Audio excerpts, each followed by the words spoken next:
এই যে দেখতেছেন রসুন, এটা পুরাটাই রসুন লাগাইছি।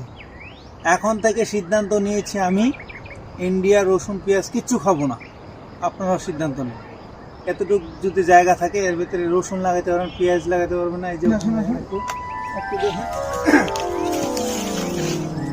এই যে মূলা, মূলা দেখেন, মূলা মূলা কত মূলা হয়েছে। এই যে মূলা, প্রত্যেকটা গাছ অনেক মোটা মোটা মূলা। আর এই মূলা ঢাকা শহরে কেজি হচ্ছে 40-45 টাকা করে। আর এই মূলা আমরা খাই শেষ করতে পারতেছি না। একটু একটু করে যদি সবাই লাগায় তাহলে ইন্ডিয়ার কাছে আর হাত পাতা লাগবে না, ইন্ডিয়ার কাছে যাওয়া লাগবে না। মরিচ, পেঁয়াজ, আদা, রসুন আমাদের বাংলাদেশে সব কিছুই হয় ইনশাআল্লাহ। তো আমরা খেটে খাওয়া মানুষ, বাংলাদেশের মানুষ, আর আমরা অনেক পরিশ্রমী।